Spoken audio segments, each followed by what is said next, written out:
All right, on this episode of Bowks Talking Bouts, very excited to be talking to an individual who came away with quite the big victory at RIZIN's annual New Year's Eve celebration, and this was the 2025 installment. We have a new RIZIN bantamweight champion and defeating Naoki Inoue in quite the competitive, very entertaining affair, and very happy to have the newly minted RIZIN bantamweight champ Danny Sabatello on Bowks Talking Bouts today. How are you doing, man? I'm doing great, man. How you doing? No, I'm doing awesome. I imagine you're on cloud nine after such a win. I mean, over 45,000 fans in such a historic arena, accomplishing your dreams. I would think cloud nine is probably applicable to this situation, however trite that might be. Yeah, absolutely. It was a surreal moment. It was a surreal day. Obviously, as a fighter, you want to be the champion of the world. That's something you think about your entire life. And what better way to go over to Japan in front of 45,000 people on New Year's Eve and fighting their guy that is really liked amongst the people. And then I got that W. And ever since then, I've just been thinking about my next fight, but I'd be lying if I wouldn't say I'd be basking in the glory of that W. It's just been amazing. It's been awesome. Obviously, eyes ahead. I want to defend this belt as much as I can, a zillion fucking times, go back there and smash somebody else. But at the same time, I'm finally the champion right now, and I couldn't be any happier. Yeah, and I definitely want to focus on steps ahead, and I don't want this to seem antithetical to that idea, but I do think it really speaks volumes that your fight with Lazaro Dayron, you had made some comments talking about contemplating maybe probably done was the operative wording and whatnot. And I think it just speaks volumes to where you're at now and the streak you've been on in Rise. And as we've just been talking about capturing championship hardware on their New Year's Eve card. So just really incredible just where you're at and everything relative to that particular part of the timeline in your career. Yeah, absolutely. Everybody's MMA career is crazy. Everybody has a crazy path. If you look at the career path of a lot of successful MMA fighters, you just never know where you're going to end up at the end of the day. Obviously, I'm a very emotional, passionate guy. When I had that draw with that guy, I was pretty upset. But I had people in my corner telling me to relax and kind of just think things through. And obviously, there was no way I was going to be done with this great sport, the greatest sport on earth, the most pure sport there is. Obviously, we got some things to get better at, but it's also a pretty new sport. So it's going to keep getting better and better. Obviously, with judges' decisions and everything being contradictory, I don't know what we can do there, but you just hope the sport can get to a place of clear communication. But again, like you said, who would have thought we'd be here right now? And now that I'm in Ryzen and fighting in front of Japan, in front of 45,000 people, I feel like I'm in the best position of any MMA fighter out there.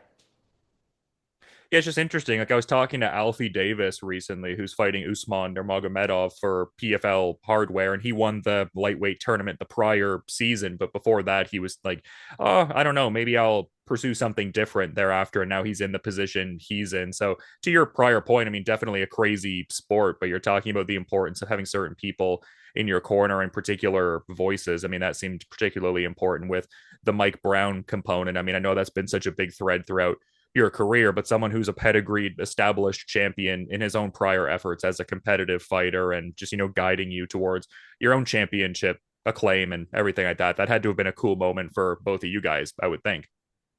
Yeah, absolutely. It's really just cool for the entire gym at American Top Team. I keep saying it repetitively since I started this sport. American Top Team is the best gym in the world, and it really fucking is. So obviously, not just myself, not just my coaches, but everybody involved with the gym, my teammates, the owner, Dan Lambert, and everybody that makes American Top Team so great. I've had a lot of guys in my corner, not just Mike Brown, but some of the veterans of the sport. Obviously, Jorge Masvidal was a guy that was kind of someone I looked up to when I first started at American Top Team. So just a bunch of guys who are really happy for me. They know how hard I work. They know what the trash talk that I bring is only because of I work so fucking hard at that gym. I go twice a day, every single day in camp and out of camp. I just had the biggest fight of my life against Naoki Inoue and Ryzen in Japan with 45,000 people. I got the belt right now, and all I could think about was getting better. I showed up at the gym that next week, ready to train. I had some people tell me, take some time off, enjoy it, and I absolutely did enjoy it. I was drunk for about 2 weeks straight, but anytime I felt a little bit good, I went into the gym just because why would I take some time off of something that I absolutely love doing? I think when a lot of guys take some time off from their training camps and they're not in camp or anything like that, I don't think they absolutely love this sport. I think they view it as a job, and I don't view it as a job. I don't view it as a sport. I view it as something I absolutely love fucking doing. I love going in there and getting better, and training with the best guys in the world, working to smash someone's fucking face. What is better than that? So even after I won, I wanted to get right back in the gym. You know, at the end of the day, I love training, I love fighting. Obviously, you have a lot of distractions and you don't always want to be in the gym 24/7, but I'm not a guy that takes a lot of time off because why would I? What makes me happy is going inside the gym and busting my ass and getting better and becoming a better fighter and even having bigger and better goals. You know, right now I'm the champion of the world. I'm the rising champion. I just beat a stud, but I'm already excited for what's next because we're just getting started over there in Japan.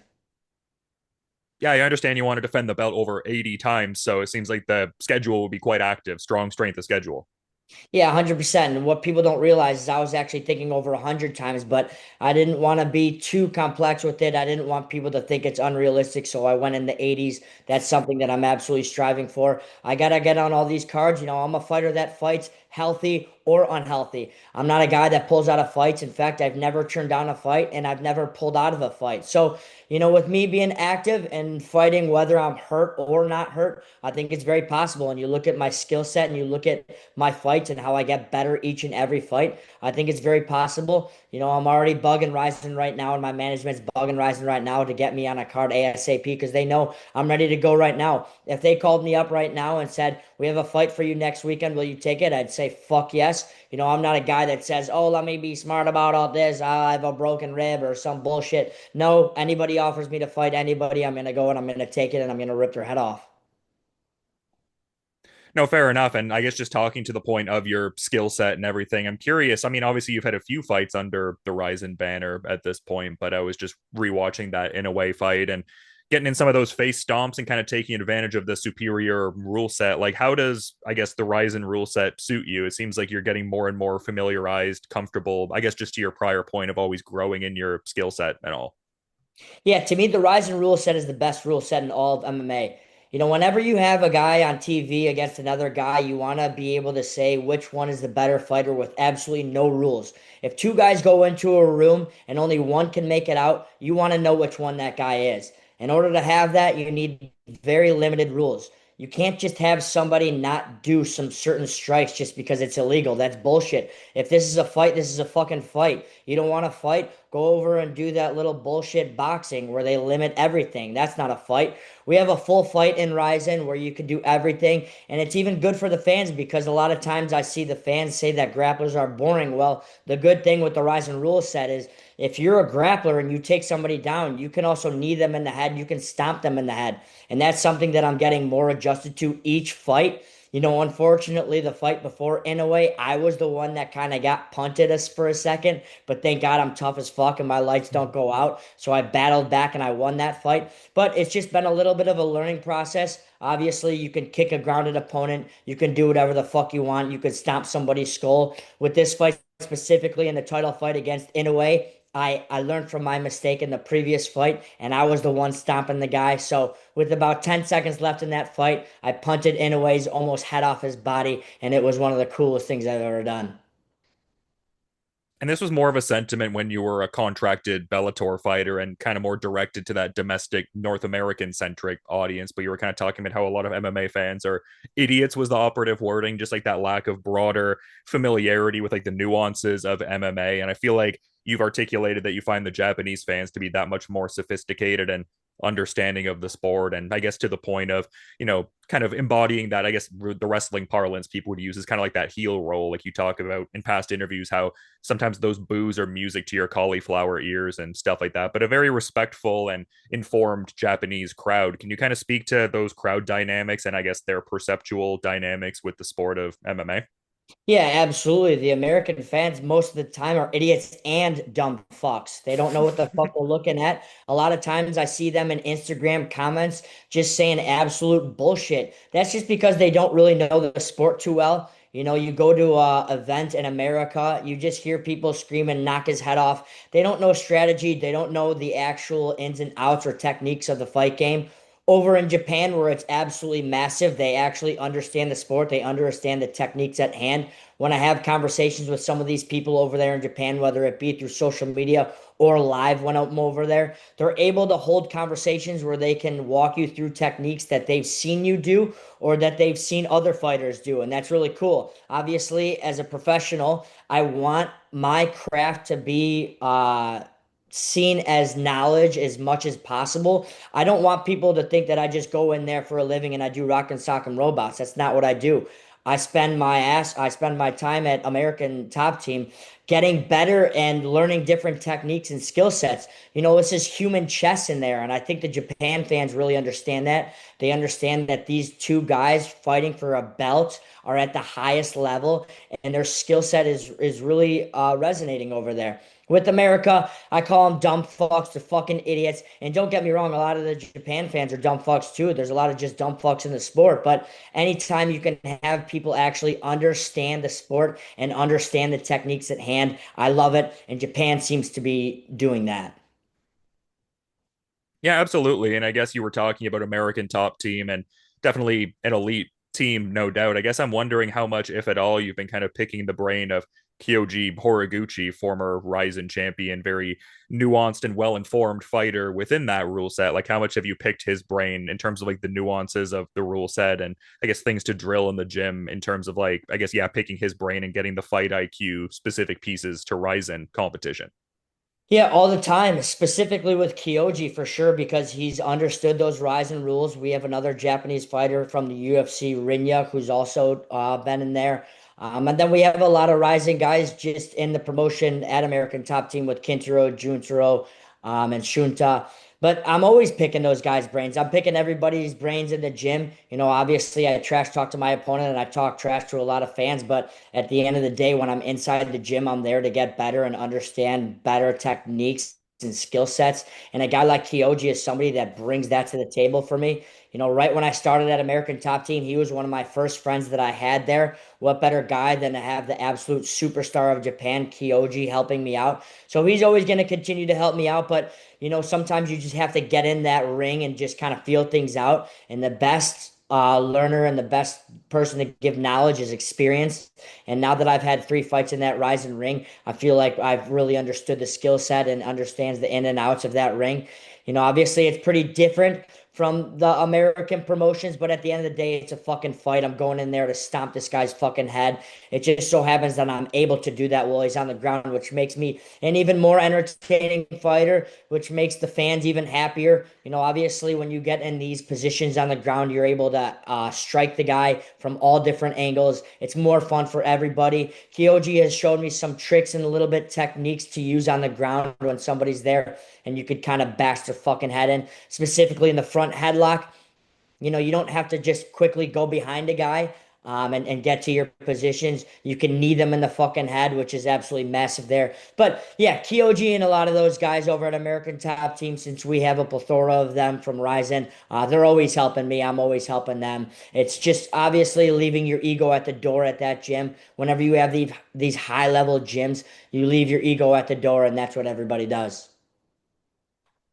Yeah, no, for sure. And I mean, some classic iron sharpens iron work there. I mean, Christoph Jotko winning that Tip Sport Game Changer tournament around like a similar time frame to you winning your distinction. And just it always seems like there's great things going on in American Top Team, just illustrating the point that people always have great things on the go there. But I did sort of want to go back to a statement you had made previously in the conversation. And I wasn't sure if it was localized to just your last fight or more of like a general overarching sentiment with judging criteria in the sport. Cause you were almost talking, and this isn't verbatim, obviously, but almost talking about how it's like, okay, how do these people judge these particular fights? Like there needs to almost be like this universal judging criteria. And some commissions do use that kind of language, but at the same time, it does kind of seem arbitrary relative to whoever is judging the fight. Like, I guess, what did you mean by that? Was that just an overarching statement about judging criteria in the sport becoming more clear, or was it more specific to your last fight, I suppose? Yeah, it's pretty much just everything. I think right now, specifically, there should just be more communication. I think there's a multitude of ways to make it better. It will never be perfect. This isn't football where, there's an end zone line, and if you cross it, then, you get the fucking points. Or the basketball, it falls in the hoop, you get the fucking points. Obviously, it's going to be subjective. Who determines if something is a power shot? Who determines if somebody's actually hurt and how hurt? Who determines two submission attempts and how close they were against one knockdown? So obviously it's going to be very subjective. I just think there needs to be more communication. I also think we could do better with the judges. Obviously, you want former fighters judging the fight because you want absolute experts inside the sport. But even if it can't be former fighters, I think it just should be people that understand the sport more. I don't have all the answers. I don't have a theory. I'm just a fucking fighter at the end of the day. Maybe I'm wrong about this. Maybe I'm not. I also am a fan of open scoring just because, again, along the lines of the more communication for the fans and the fighter, the better. I just don't see how open scoring wouldn't help. Imagine watching a fucking game, no matter football, baseball, basketball, hockey, and not knowing who's fucking winning. That's just absolutely crazy. So, obviously, again, another thing is it's a newer sport and we may adjust, we may not, who knows? It's still going to be the greatest sport on earth, but you're always striving to get the sport better. And I think a focus on getting it better would be the scoring and the judging. But you know what? Maybe it will never change. Maybe, just fuck some of these guys that get bad luck. And that's okay. You're going to have some good luck in some areas and bad luck in other areas.